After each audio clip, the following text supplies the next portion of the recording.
buff on the stuff, and the girls just can't get enough. I'm Buff Daddy.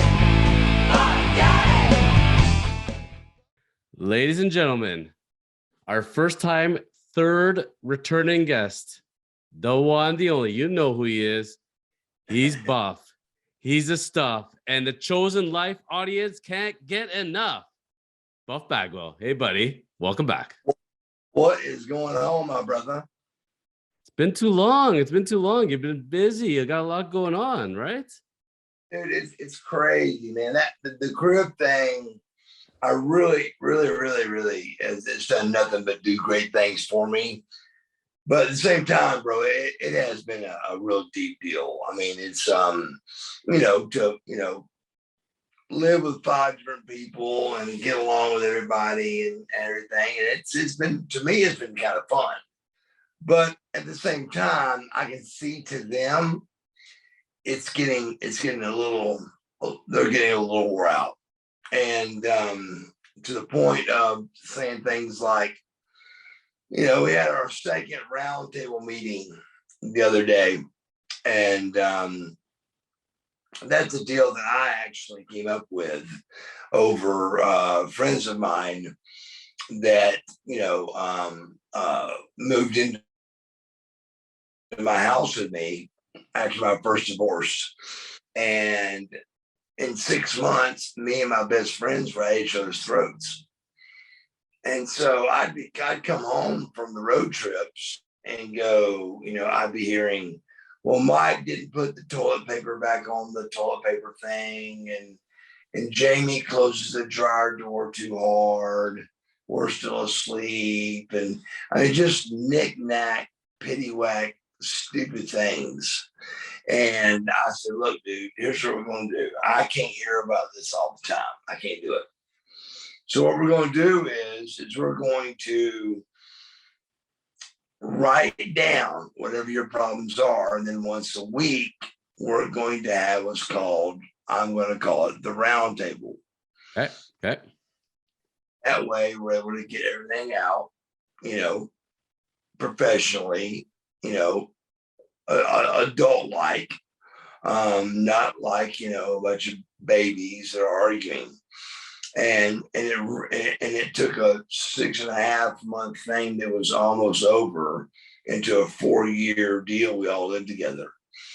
And so it was the best. I mean, to this day, you can go all 3 guys, including me being 4. And I'll tell you, it was one of the best times ever. It is the best time I ever had in my entire life. And that was 4 years. Yeah. Yeah, 4 years. Now, it's not going to be 4 years of DDP's accountability crib, I presume. No. No. No. To the point where they're talking about doing a June, like an extra month. And for some reason, I don't know why, Dallas wants me to really be there, 7 days a week. And I said, Dallas, bro, I've got, X amount of dollars, which is a lot, in the month of June. Not to mention, if I did say I didn't want to do it, I didn't want to do the appearances, we're talking about, I'd have to send $2,000 or $3,000 back in deposits. I had to send a couple $1,000s back in airline tickets. And Dallas acted like it just went right over his head. And he's like, but man, I don't want you to make a mistake. And I said, Dallas, let's be honest, bro. I said, this has been phenomenal for me. Absolutely phenomenal. And I thank you and I appreciate it. But what you've asked me to do, which is get along with everybody, I said, it's become not a daily basis anymore. It's become an hourly basis. And I said, and it's just too much, bro. It's too much. I said, so even if you guys wanted me for June, he goes, well, let me call him. I said, Dallas, of all people, you know as good as I do, your name's not going to be mentioned, and I'm going to be the one that gets buried. I said, because, you know, of where I'm at right now in my walk of sobriety. I said, so there's no way that's going to work. And he's like, oh, yes, it will. Yes, it will. I said, Dallas, no, it won't. I said, it ain't going to come out. Hey, Dallas Page said it's going to come out. Hey, Marcus Buff Bagwell canceled on us. And that's just the facts. And it ain't worth the chances. As hard as I've built to get myself back in good graces with fans and everybody else and having fun again and everybody loving me and me loving them, it's just not worth it. And I said, Dallas, I said, this train ride's over, bro. I said, I mean, this is no offense to anybody, but we've got two women that are, one's 270, and God bless her. She's 67, 68 years old. But still she's 270. We got another girl that's absolutely beautiful. Her name's CC, absolutely gorgeous, but still she's 300 pounds. Another 30 days is not going to make everybody where everybody goes, wow, that did it. All right, let's move on here. That's what did it. We needed that 30 extra days. It just isn't. It's not.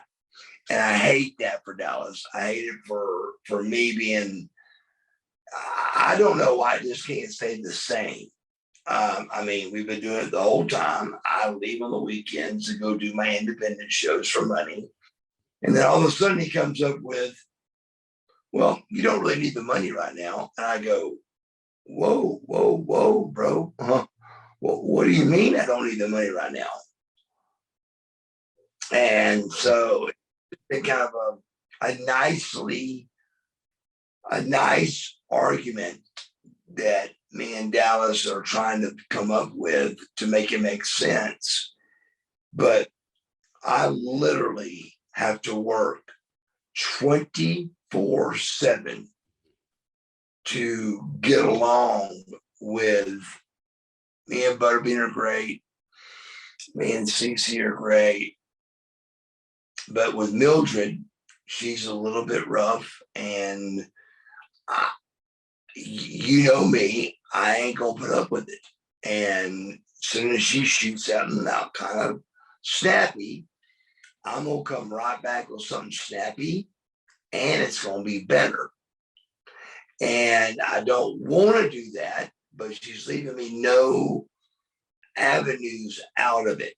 Like the other day, I coughed. I went just like that, and she went, oh God, now we got two people coughing in the house. And I said, do you not have enough problems to worry about? I said, you got 267 hanging off of your rear. I go, can't you just worry about you? And of course she goes, oh, so it's going to be one of those kind of days. And I go, no, it's going to be whatever day you choose with me, baby. I said, none of this phases me. I said, I'm ready to go right now to have a great day. I said, but don't act like it's me picking the bad day. It's you picking the bad day. This is recent? This was recent? Oh, this is 3 days ago. 3 days ago. Okay. Yeah. So I said, look, I'm not going to, act like, that this is all good and everything's going great when it's not. I'm not going to do that. I'm not a liar. I'm not trying to, make it sound good when it's not. I'm going to tell the truth. But to put in perspective now for the listeners, again, this is you being at the accountability crib, DDP's accountability crib with the tapings. I can't speak to Butterbean. I can't speak to CC. I can't speak to Mildred. But looking at you, seeing you physically and mentally, I don't know about their changes. Some people only change physically. Some only change mentally. Buff, Mark, the proof's in the pudding, man. You've never been in better shape at 52, man. Never been a more sound mind. Like, you are the shining example of the accountability crib. Like, and I think that's the game plan. You're the star, man. And that's where I told Dallas. I said, Dallas, look, brother. I said, listen to me. I lost 30 pounds in 14 days at the very beginning. There was only 2 guys to do that. Only 2 people to do that. And it was me and Butterbean. We lost 30 pounds. Now, he was there to lose weight. I really wasn't. I knew I could lose weight because I knew, because of being buff Bagwell and having an action figure was a 10-pack, not an 8-pack, a 10-pack, of abs. I knew I could do that part of it. And I did. In 14 days, I lost 30 pounds, still continued to the next weigh-in to lose 10 more. So I'm 228, bro, from 268. And so, and that even what I was there for. But along that came with a lot of knowledge from Dallas, tremendous amount of, working with the family, him asking me to please work hard to work with the family to make it work. And it's like, nobody else really is putting in the effort that I am. Now, do I want to go, well, I'm not either? No, I don't do that. I still say, hey, I'm going to put it, I'm still going to put it in because Dallas asked me to. But at the same time, I can't sign on to another month and having to babysit and cradle every single girl, because me and Butterbean are good. The girls, I can't do it. I just can't. I can't have Mildred go, oh Lord, you're coughing. Mind your own business. You've got an ice pack on each knee. You've got 270 pounds to deal with. I said, I realize you're 67. That's a hard goal, but just almost the words of don't throw rocks in glass houses. Just worry about you. She is so big about worrying about everybody else. If everybody else has ate their greens, if everybody else has done what they're supposed to do, I go, baby, you're 270. Worry about you, baby girl. Mark, we can't wait. We can't wait to watch this, man, when it comes out. It's going to be fire. I can tell you, I've never seen one single second of it because it's all under lock and key, but it is going to come, obviously. This documentary series, 1,000%. 1,000%. Now, that being said, your most precious commodity is your time, at the end of the day. And I can tell you as a lawyer, the hardest negotiations are when you make an agreement between 2 sides and then somebody comes back to the table and says, yeah, I need to renegotiate this now. And that's where you had one set of expectations going into it, right or wrong. Like that's you and Dallas talked about it. We signed a deal. Right. He did admit that. He said, look, he goes, there's no heat. You guys signed on for 90 days. What Dallas don't realize is Butterbean is going to come out with the same thing that I come out with. And I love Butterbean. And if this is calling him out, it's calling him out. Well, I gotta tell you, man, it feels like you've been in there for 900 days, man. I don't remember you not being in there, and you're the one living it, and I'm not. And I feel like you've been in there for 900 days already. I feel like I've been in there 900 days because of the uncomfortability.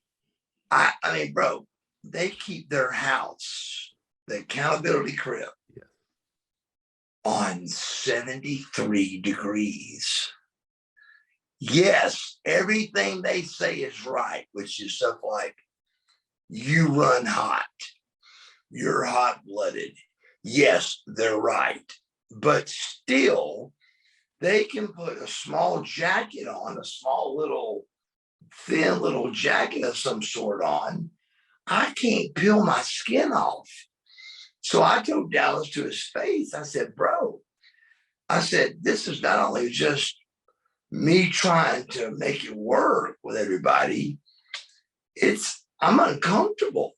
I lay on top of my sheets with 3 fans blowing on me from Monday through Thursday when I stay there.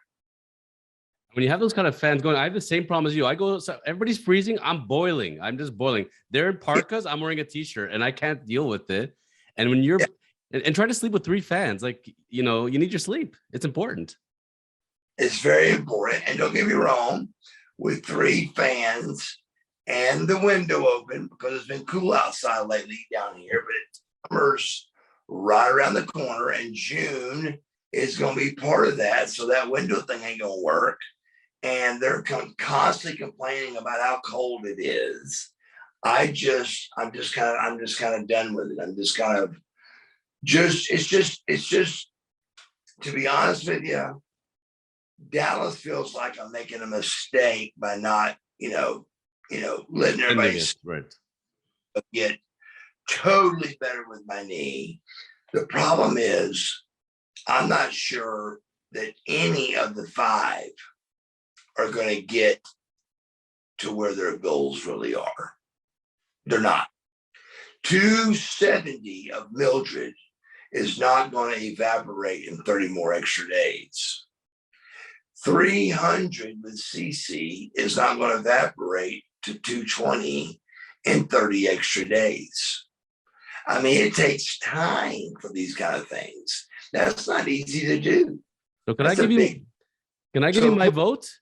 This is not me dogging them. No. This is me saying you need more time to lose that kind of weight. You just can't lose it overnight. It didn't take overnight to get there, and it's not going to take overnight to get out of there.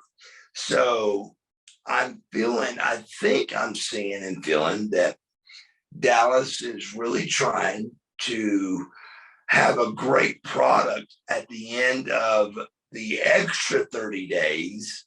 But I feel with all my heart that, keep in mind, there's still 35 more days for the 90. So I feel like at that stage, the train ride's over. I just do. I personally do. There's nothing else I can get out of it. I'm in tip-top shape. I feel great. I'm sober. I've got my whole mind changed. My calendar is swamped. I'm doing great. And to do what he wants me to do, I would have to cancel 12 people in June. Can't do it. Because he acts like, well, let me call him. And I said, Dallas, of all people it's still going to be me that no-showed, and oh God, Bagwell's back. He's not doing what he said he was going to do, and this and that, and da, da, da, da. I said, it ain't going to be what Dallas said. It ain't going to be that, bro. I said, I'm up with the heat. So, Buff, let's assume the 90 days is done. My vision of it was that this was going to lead to maybe, a sequel or a spin-off show, because I think in reality is everything I'm reading on the internet, there's 4 people in there, but everybody's asking for you, and right. And Dallas seeing a Dallas and Mark show one-on-one, or maybe another wrestler, other wrestlers spinning it off. I think in the future, that's where I saw it going. Yes. And that is where it's going. And he really wants me to, to do the last, but here's the problem. Mm-hmm. I would do the last month. I would do 30 more days in June. The problem is I've got several people that have contacted me on doing, I got one company called the Jay and Tony Show. And if you look that up, it's a production company that did Gigolos, that did RuPaul, that did Jimmy Buffett, that did all kind of different, things on camera that was documentary kind of style, and that was great. And now they're coming out with a wrestling one, and I was the first one they called and said, look, is Buff ready? And I go, I'm ready to roll. So they're really excited about that. The whole group at Gigolos, they loved me during that run, which was just one appearance. But still, they loved me. They were great guys, and they want to be part of this with me also again. But so it just seems to me, without being ugly, it's just time to. We did the 90, and love you. Thank you so much, and I'm out. Well, on a positive note, Buff, and you and I talked about this, and we advertised this for our upcoming episode, that the last time you were on the Chosen Life podcast, you absolutely blew up the internet. You got over 200,000 views on a clip of that episode talking about Scott Hall, which on YouTube is no easy feat. And I got to tell you, the comments, the positivity pouring out, the people love you, they're praying for you, they're cheering for you, and the excitement, it's there, and watching you absolutely blow up the internet, it was the funnest thing. And I thought to myself, people are subscribing to our Kormans YouTube channel. They're saying, let's see more Buff, let's see more Buff. And I decided, let's make a segment today. I'm going to mix it up. Like, you never know which way we're going with this. You and I don't have a script, right? We're just jumping in. And I put up 4 comments. And I said to myself, let's do a segment called Ask Buff. Buff has never heard these before. And I want to give you a little bit of feedback from your viewers. And let's see what Buff says. Let's do it. Let's do it. So first one, a reader wrote in and said, did you ever wrestle with the NWA in your career? God, it's pretty confusing because it's so hard to keep up with the different companies and stuff. Mm-hmm. But Ricky Nelson owned a company that was supposedly NWA, affiliate, but they were called NACW or something. Okay. And they were also NWA affiliate. So yes, I guess I did, but not that I really can confirm or know. I was really never, during the Flair and the Four Horsemen and all that stuff, I really was never part of the NWA.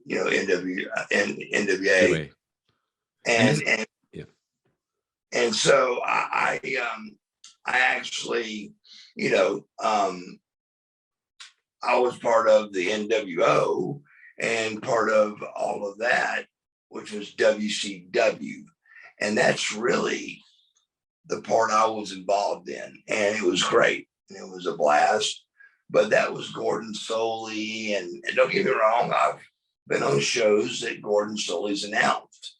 So I would say, yes, I probably was on some, NWA type stuff, but I wouldn't know the difference, because it's just, when people ask me, they go, hey, have you ever worked for, PCW?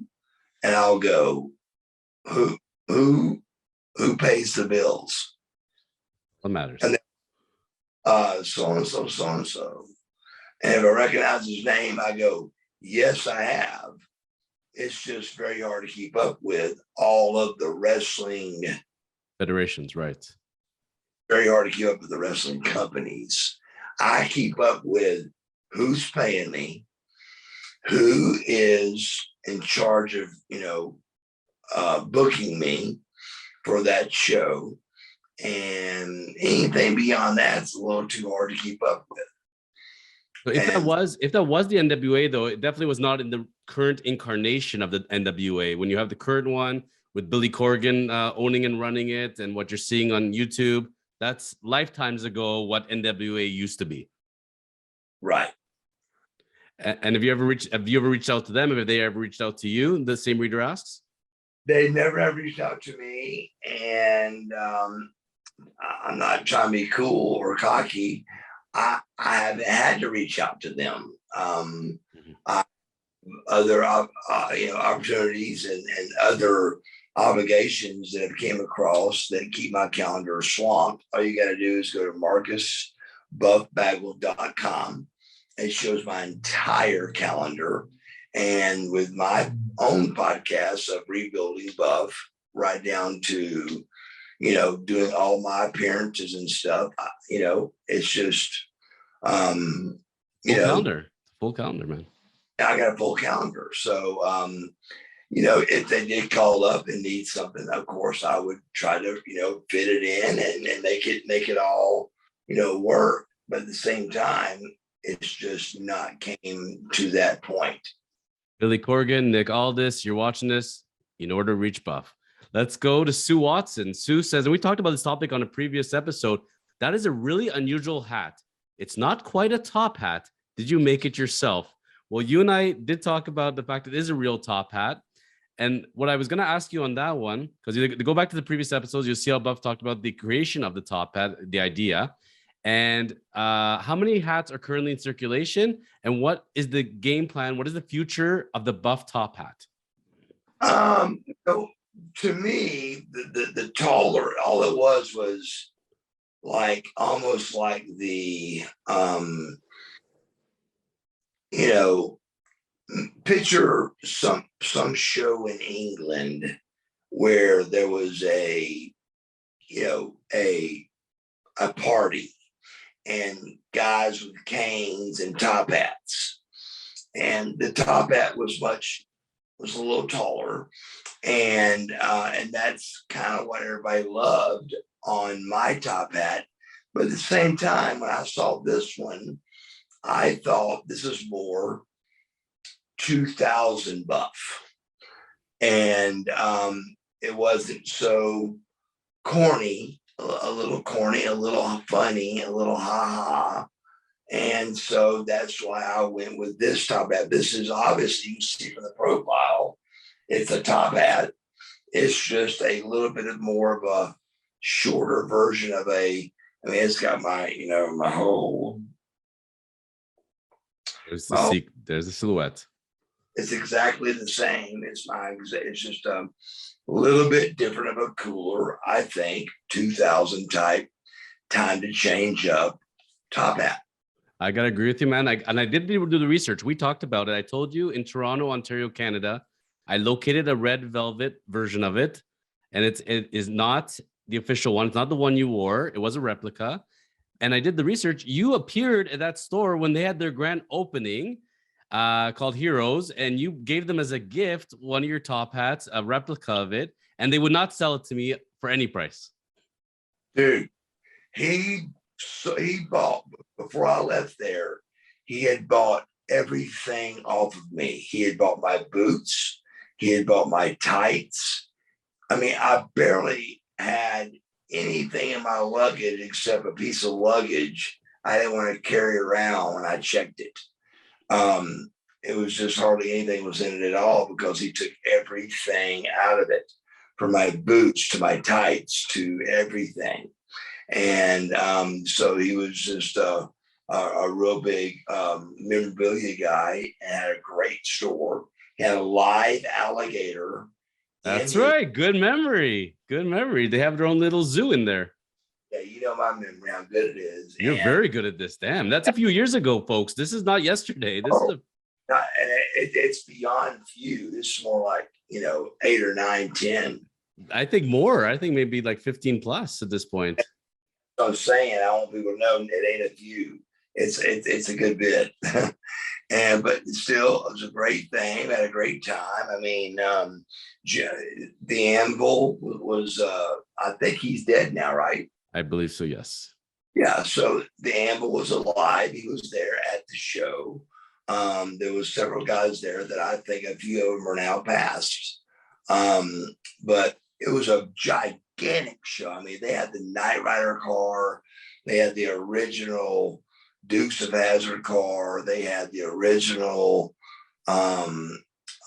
Batman car. They had all kind of really cool stuff. And so it was just, it was just a really, really done up right thing. But he, for some reason, dove into me with buying my top hat and buying my, buying this and buying that. I mean, I came home with like 10 grand. And I'm telling you, they would not sell it to me for any price. And when I came back to the store, it was gone out of the showcase because they were so worried that I was not going to leave without that thing. So, anyways, good to know a Buff fan got to enjoy it. Now, another reader writes in, and this is a strange one. Maybe you can help me with this. He writes in, who is Jimmy Claps? Oh, God. I can't believe who. Is the writer's name Jerry Hood? It is Jerry Hood. Okay, Jerry Hood's my first cousin. Actual first cousin. Actual first cousin. His mother and my mother were sisters. And he was the closest of any cousin to truly look like Bagwell's. If he put his hat on backwards with his goatee, he looked just like a Bagwell. And that was cool to him. He liked that because he loved us and we loved him. And so we thought it was kind of cool that he, had fun with that. But Jimmy Claps is who is he? Kind of hard to explain.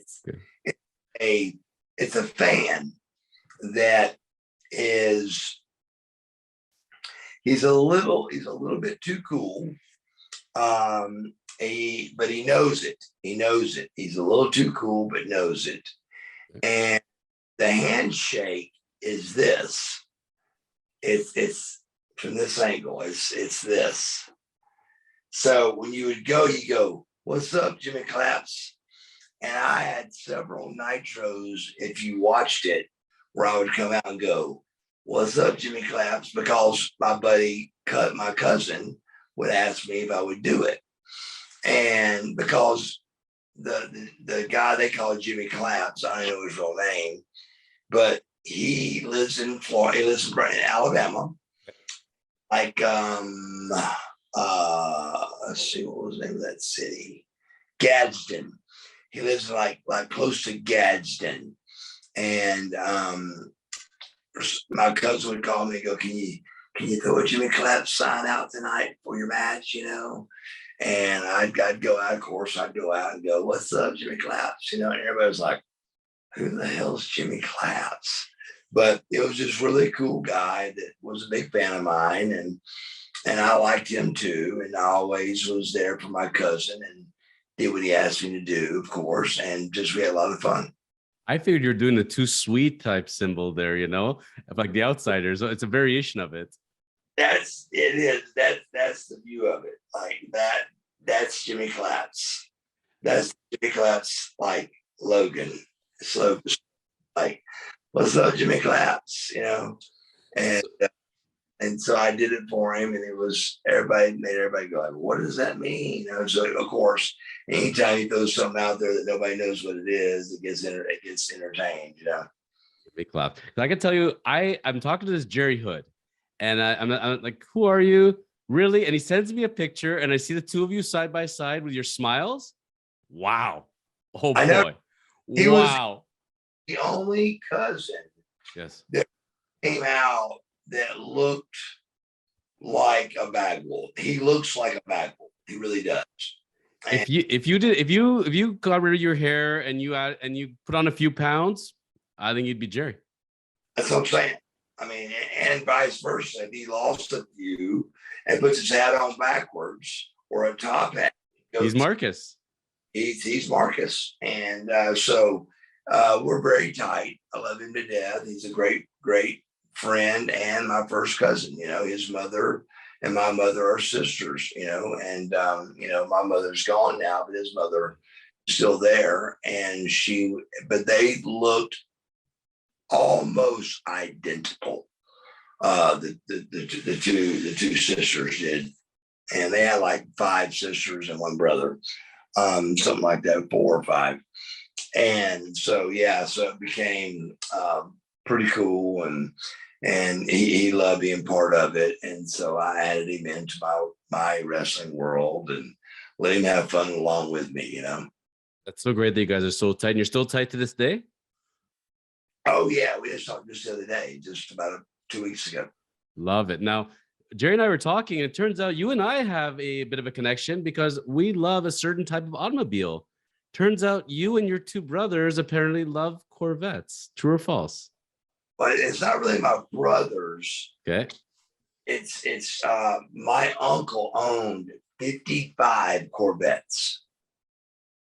55. Now 55. Wow. Yeah, 55, bro. And I actually owned probably 4, over my life, where I had intricate parts of them. In other words, like the body style first changed from the like Stingray Corvette, your basic Corvette swoops and the way they looked, to the new Corvette with the talker top and all that. And that was in 1984. 1985, I had a red Corvette, and I was 15 years old driving a red Corvette to high school at 15. So they want to talk about heat and wrestling. If that ain't heat, I don't know what is. You're driving a Corvette to school. You're the number 1 athlete.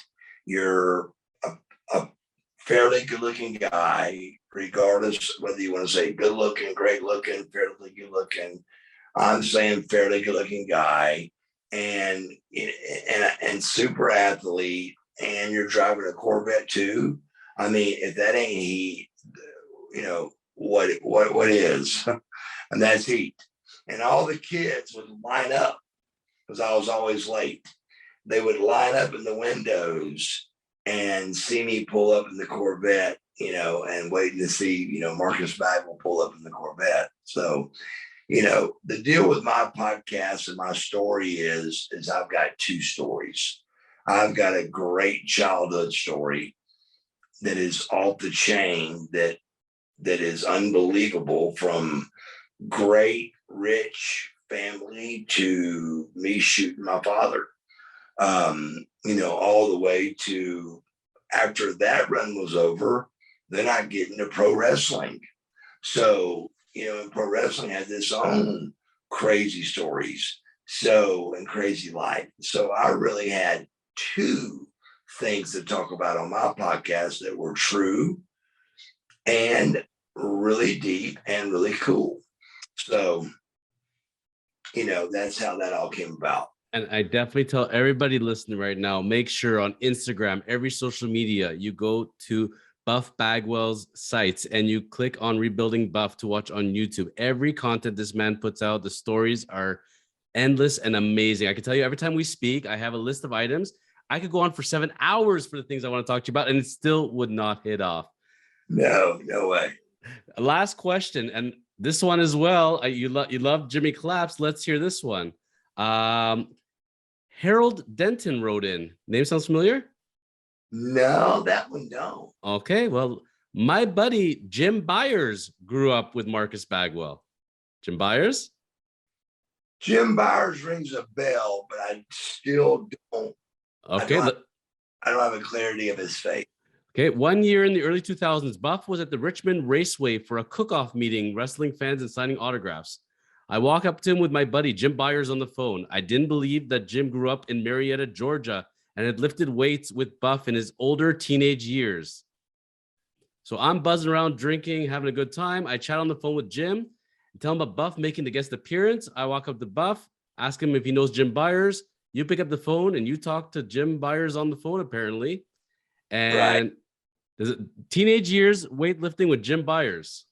Yeah. Yeah. I'm sure there was, but you got to realize that was so long ago. I don't have the exact memory of it, but still, that name sounds way, way, way too familiar. So I'm sure that's the truth, and he just has too many things that he says correct in there that make it all make sense. But yeah, that sounds like something I would have done for sure. Let's be honest, man. If you had to go through the Rolodex, man, how many people you have met over the course of your life, and how many autographs you've given? Come on, like it's endless. Like you can't probably remember what you ate for dinner last weekend, let alone every single fan. But it's amazing that they remember though, and that one conversation left an impact for the rest of his life. Absolutely, and that's the catch. I mean, I can't. Let's go this route. Yes. I can't times that I've met somebody on an airplane and me not have an 8x10 with me, which I used to always carry them, but maybe I was out or whatever happened, but I would not be with an 8x10. Yes. Say, give me your business card, I'll mail you one.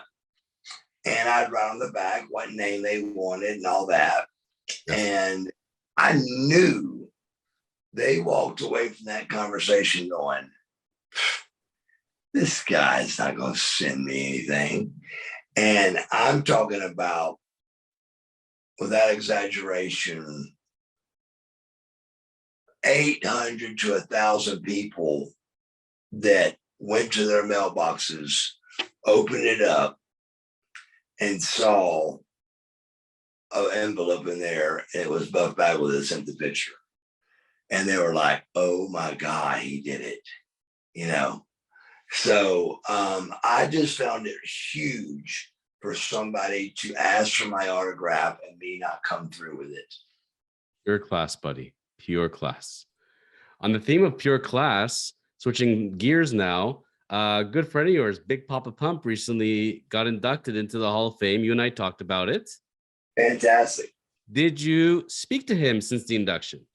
I haven't. The crib has really taken up a lot of time. And that's another reason why I really don't want to do the June, is because it's just time to break free and to, really, really, really, start focusing on my knee the way I know I got to. And at the same time, I'm back with my orthopedic and we're doing the PRP shots and just trying to get my knee back 100% and with physical therapy and everything. And it ain't physical therapy at this stage. It's just about Mark Bagwell working it out. And Mark Bagwell's fixed broken necks, rebuilt shoulders, rebuilt hip replacements, rebuilt knees. I mean, I've done it all. So that's not trying to be cool or anything like that. It's just facts. And so it's just time, I think, for me to take over to fix my knee. And I know my limitations. I know how to push and go and when to back off and all that stuff. So, it's just a good thing. And I got a trainer that's really good, that's going to help me. And so I'm just really excited about moving on. But it just seems to me in my heart and my soul that the 90 days I signed up for is 90, and I did it. I did what I signed up for, and it's just time to kind of move on. So I got to tell the viewers when they're watching this to understand, and Mark and I, Buff and I have talked off air, what you're seeing now, imagine you pulled up a chair to the table and the three of us sitting, this is how Buff is on the air, off the air. What you're seeing is what you're getting. There's no BS with this man. This is true, Buff. I can attest to this. That being said, one of the first rules Buff gave me when we started speaking and we're going to be coming on the podcast is he told me, do not apologize. Nothing's off limits. You go there. Do not be afraid of it. And don't apologize ever. So one item I noticed in the news, and it's kind of now starting to dissipate, which is good. Braun Strowman, Adam Scher. You guys had a little bit of Twitter heat going on. Yeah, and then he ended up apologizing, which blew everybody's mind. You know, I was like, bro, I mean, you throw up a DUI that I had talked about for 20 plus years. That makes you sound stupid. I said, then all of a sudden, I find where you've got a DUI. So, how stupid can you be to dog me for a DUI when you've got one? That why throw rocks in glass houses, bro? And I said, if you come for the king, you better be ready, bro. I said, because right now I'm holding the ball. I said, and you better be ready. I said, drawing 15 people at your big new production company or your new big wrestling company ain't gonna do it, bro. And I said, or bro, either one you want to call it. But regardless, Strowman, I love him to death. I thought he's a great talent, but he down deep, he's got to realize he had a cup of coffee at the WWF or WWE. I had a 7-course meal at WCW. And you cannot compare the two because of what a short run he had compared to mine. And so how can you possibly even compare it? I mean, the matches, the world tag team titles, the record that I don't think will ever be broke, which is 6 world tag team championships with 5 different partners. It's never going to be broke because it's just too hard to do. And they put me in a position to make all of mine successful. And I did. I made it, and don't think it was easy. Scorpio don't wrestle like Luger. Luger don't wrestle like Riggs. Riggs don't wrestle like Scorpio. Scorpio don't wrestle like Shane Douglas. Shane Douglas don't wrestle like Dale Wilkes. I mean, this goes on and on, you know. So just I had to come, you know, with, you know, I had to switch gears and become that integral piece from Scott Norton and Vicious and Delicious to all of that, you know. So that's where I think if Braun Strowman wanted to change the narrative, let's get off Twitter, bring Buff on for real, and let's really change the narrative. You know what I mean? You're the exact prototype. If you want to create a new wrestling federation, you want to create heat and you want to create excitement, you're the name. I think you should have been there. I think they should have picked up the phone and called you and begged you immediately to get over there. I totally agree. I mean, why would you not use me instead of abuse me or try to, and then end it with him having to say he's sorry, which just basically totally buried him and made him look stupid. Because if he had to say he's sorry, that means he obviously felt like he did something wrong. Do you recall his last matches in WWE facing Shane McMahon? And that whole, it was so embarrassing. It was the worst thing I've ever watched. Oh, that's what I'm saying. You know, terrible. So I don't really know, to be honest with you. I didn't see him. I don't really know. A lot of it comes from being at the crib and there's something going on. And, you know, those guys down there, a lot of them don't like wrestling. So you put wrestling on, they're not really wanting to watch it. And I am. But so it was a little tough to do. And because I had to watch it because of my Twitter and all that and talk about it. But they just were real like, you know, we don't even watch TV when you're here, not here, Mark, you know. And I said, well, guess what? We're watching it tonight. So, you know, how about that? What's your next comeback? Wrestling is life. Now, that being said, you've taken a new turn as well, which I'm really excited about. And I really want to blast this to the viewers because you've changed gears as far as you add another layer to Buff Bagwell. We have now motivational speaker, positive Buff. I love that stuff, man. I've watched the first 2 videos. This is the exact type of stuff we need to see on the internet. This really displays Mark at his golden. Tell us more about it, please. I just realized that I want to start getting more involved with my Twitter because of all of the controversy of it not being. It's so utterly ridiculous. I mean, for example, one person thought that Dallas Page was doing my Twitter. I mean, anybody that knows Dallas Page, he ain't got time to do my Twitter. He's a very busy dude, bro. So just saying shit like that just tells me that people were reaching out and trying their best to, to make it, bad and trying to bury me or bring me down. And then lately they did the Dale Wilkes thing where we were talking politics and I said some stuff, but if you really, really watch it, it's the only podcast I've ever done in my life that I felt like I was uncomfortable to the point of like, I'm not even involved in this, I'm just watching Dale, which I don't care because I love Dale Wilkes. And I said, wow. I said, this is just about Dale and, was it Morty and the Fairmount and Morty or something? Something like that, yeah. So it was an email, a podcast, and they were just they're very popular in New York, and so it was really a Dale Wilkes podcast that I just happened to be sitting in on, and I somehow got the heat for saying a few things, and they were trying to, the haters were trying to do the hate, and Bagwell said this, and Bagwell said that, and Bagwell didn't do anything. If you watch it back, Bagwell did nothing but just listen and just be part of the deal. I gotta tell you, do you know why Jerry Hood reached out to me? He told me through your last episode. He said to me, "I see you and Buff really connect, and this is the most positive light. Every time he comes on The Chosen Life, it shows the best light of Buff. I love seeing it." And that's your first cousin saying that.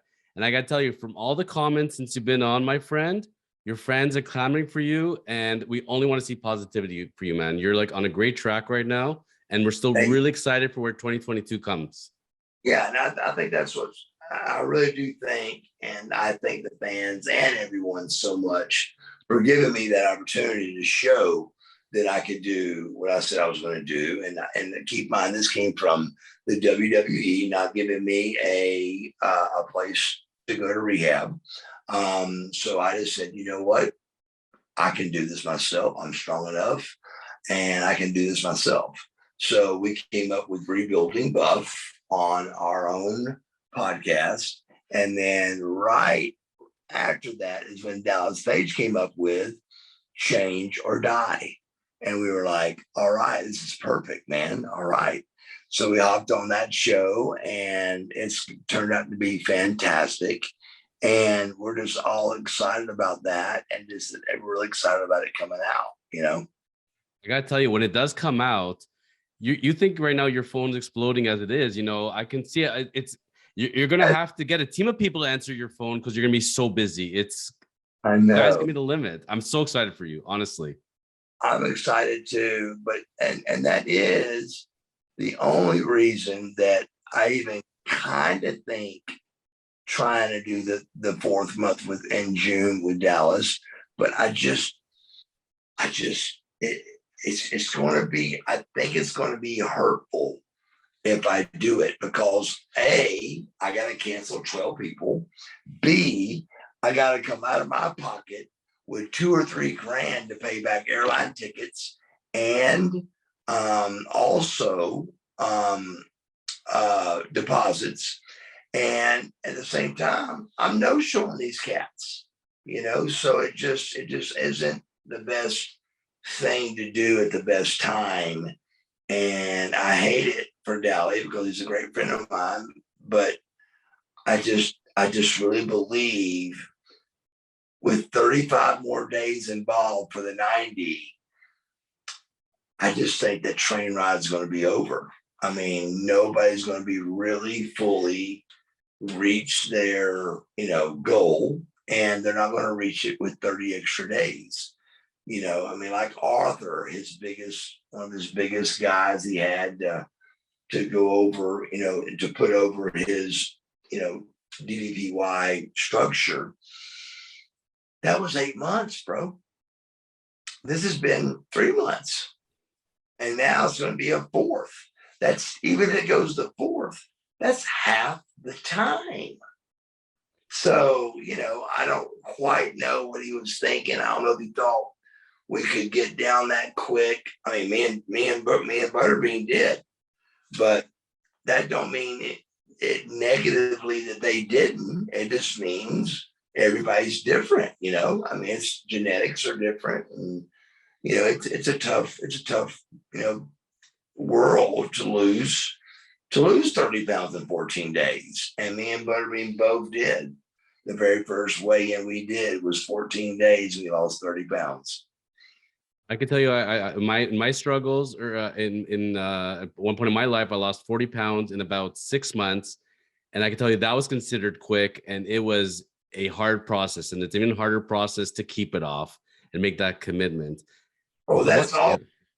When I turned into Buff Bagwell, I was sitting there after the photo shoot one day at the gym, and I was looking like in a daze, and my trainer goes, "What's wrong, Buff?" I go, "Bro, I just realized that getting here was the easiest part of this."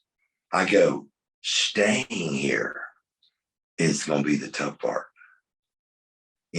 So because they think once you put that incredible, shredded, ripped body out there on television and you're cocky about it, well, then they expect that shredded, ripped body to be out there on TV every week.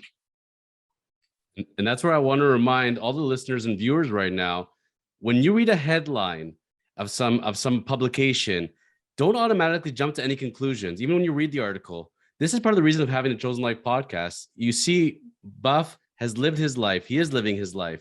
He has real experiences. Listen to the man, meet the man before making conclusions. There's a real person behind it. And before judging, try living in his shoes, his experience, to see how you would have turned out. Most people going through what you did would be long gone, and you are just getting stronger. Right. And that's the truth. And like I said, that's nothing that's new to me. It's something that I've heard high school through the beginning of wrestling and so forth. It was, they never gave me a chance. And then once they met me, they were like, "Man, you know what, Bagwell? You're a cool guy, man." And I'm like, "Hey, thanks a lot. Quit believing what you're reading." I said, "And believe what's in front of you." And when I'm hearing Conrad Thompson speak on you, and he's like, "I'm really rooting for Mark. I think he's going to be the best success story in wrestling. This is where it's headed." This is a man that does this for a living. Ric Flair's son-in-law, has so many of these podcasts. When he's putting that out there, that positivity, and others in his position, I'm so happy to see when they're not shitting on you and they're not trying to put you down. They're like, "You know what? I'm really rooting for the guy. I see where he's headed and it's going up." I love to hear those messages. Yes, absolutely. So that being said, now we're in 2022, we're heading into the summer. What are you projecting now for yourself? Where are you gonna be appearing merchandise wise? I know you were talking before that there'll be some top hats, maybe some action figures. Where are we headed right now for the fans so they know where to reach you and what's going on? It's all up. It's all up. It's all pluses, and it's all huge pluses. My new action figures coming out in a few months. Excellent. Promoted that on Matt Cardone's podcast, and we reviewed that, and it's just all positive, and just really trying to hang on to the positive and just let it just be out there and have a good time with it. And that's what's going on. Like I said, if you have any questions at all you got to do is go to marcusbuffbagwell.com. And if you do talk to my agent's number's right there. All you got to do is say, "Hey, look, I'd like to talk to Buff." He'll give you my number, and you're more than welcome to give me a call. And get a better deal than that. Now, I got to tell you, every time I make up the schedule for the Chosen Life podcast, I have the list of topics. We barely graze half of them because we get into such deep conversations on what's happening currently, where things are going. We never know where these things are going to hit. We did promise people we're going to talk about the bodybuilding side and the eating side. We will get to it in the next episode. We will have you back on, yes, for a fourth. Yes, absolutely. Amazing. So we advertised it. It will come, folks. But you got to understand, this man's life, it changes day to day, week to week, month to month. And we got to talk about what's going on. You know, that other stuff, learning how to get the buff body, it's going to come. We will talk about it. We promise. Look at this. 52 in abs. My abs are back.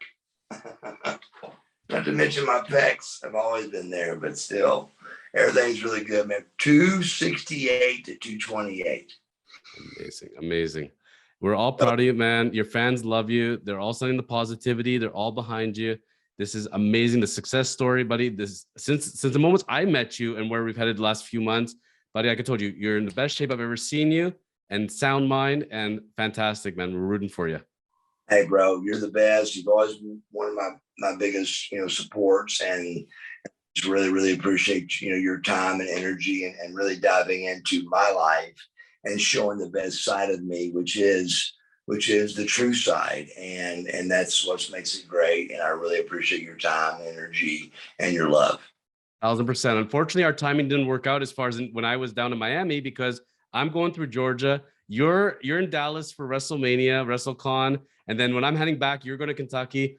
I will make it to Georgia. We are going to do one of these live for sure. I'm going to be sitting there with you with the belt there, and we're going to be posing, and it's going to be freaking awesome. I can't wait. We'll do it for sure. 1000%. Sounds great, man. So until next time, we always pull up the guns, right? Do the matching guns. Bro, listen. Look at that. Oh, and we say, keep living the chosen life. Yeah, bro, look at the gap. Look at that. I got to work for that, man. I'm still doing it. Oh, you have biceps on your biceps. Bro, I'm getting lean and hard again, and everything's coming back. So I'm great. Amazing. Very grateful. Thank you, brother, for this.